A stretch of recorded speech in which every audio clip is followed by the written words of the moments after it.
Le problème de l'Ukraine et ses voisins, simple tempête dans des verres d'eau, c'est ce qu'on va essayer de voir.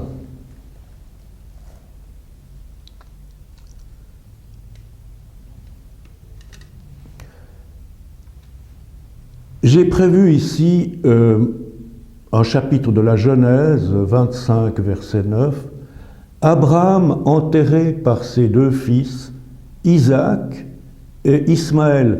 Rappelons au sujet d'Ismaël que les Tatars de Crimée sont les descendants d'Ismaël.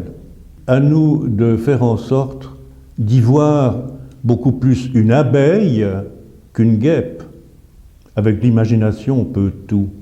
Comme d'habitude, on va faire appel aux 5 sens, 4 éléments, 3 temps, 2 nécessités, puis un résultat. Bon, on dit que la foi soulève les montagnes, on va essayer de voir ce que ça va donner.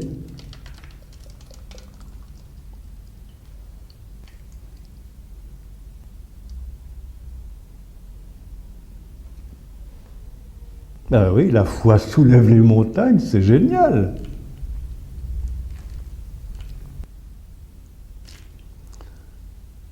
Bon, on a vu évidemment que la terre va se dissoudre. Ah, ben révélant, tiens, comme une espèce de... Ben à nous de voir, quoi, une guêpe ou une abeille. Moi, j'aimerais mieux que ça forme une abeille. Alors, la foi, la montagne, il n'y a pas de montagne, mais ça soulève un truc qui pourrait être un truc intéressant, auquel on va évidemment pouvoir mettre le feu. Comme on est à Genève, et puis que notre capitale est Berne, je ne vois pas pourquoi on ne ferait pas appel au feu confédéré.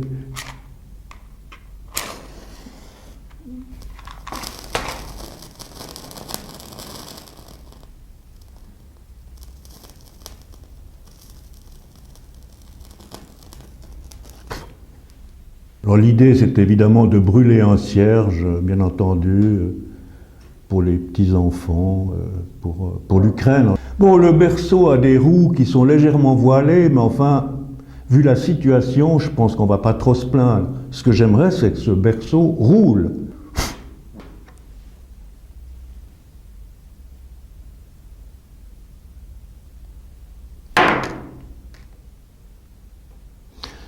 Voilà, ben, c'est la fin de ce chapitre. Bon, j'allais évidemment oublier, pour clore ce chapitre 1, ben, dans les 5 sens, il y a le goût. Alors merci, pourquoi pas Kishinov, Chisinau. Cet enfant seul, unique, me gêne. Comment faire pour qu'il ne soit pas seul? Abandonné en quelque sorte.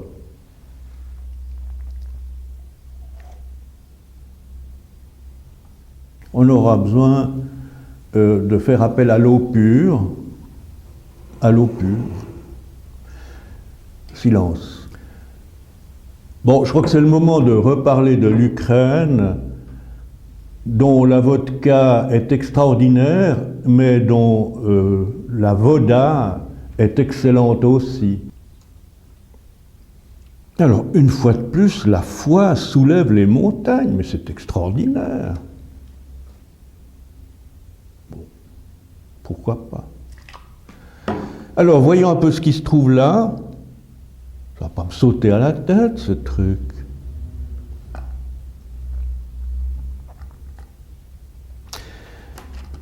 Alors, il y avait de la terre, évidemment, tout autour. Après tout, l'homme est fait d'argile. Bon, la terre, ça nous connaît. Il y avait de la terre qui a fondu, qui n'a pas fondu, mais qui s'est dissoute.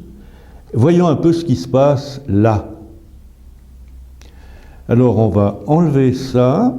On va le remplacer par ça.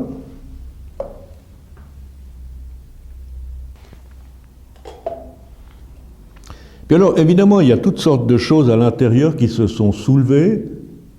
Ah, mais c'est de nouveau de la bouffe. Ah ben, de nouveau merci. Et puis cette fois, c'est Moldova. Oui, bon, ben, on fait avec les moyens du bord et de la région. Alors voilà ce qui se passe. Moi j'ai vu comme une espèce de mamelon.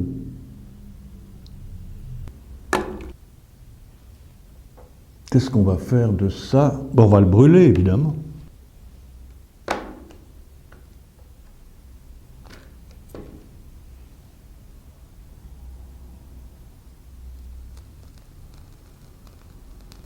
Évidemment que l'idée, c'est de mettre le feu à l'eau, mais jusqu'à présent, je ne suis jamais arrivé. Enfin, avec cette foi qui soulève les montagnes, ça va peut-être marcher.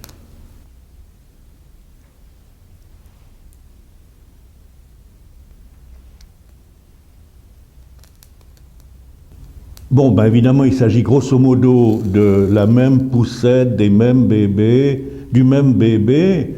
Une allusion évidemment à cette fameuse histoire du cuirassé Potiomkin, ce berceau qui dégringole les escaliers d'Odessa.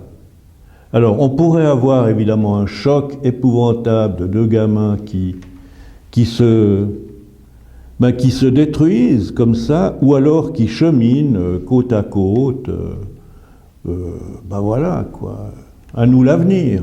Éventuellement même liés par un espèce de lien. Voilà. Je pense qu'on pourrait avoir une fin comme ça. C'est des gamins qui iront de l'avant ensemble. Bon, mon idée, puisqu'on a parlé de lien entre ces deux poussettes, ce serait aussi que ces gamins suivent leur chemin différemment, mais se parlent, qu'ils soient là et qui se parlent. L'un allant dans ce sens-là et l'autre dans ce sens-là. C'est ça mon vœu. Qu'ils grandissent ensemble.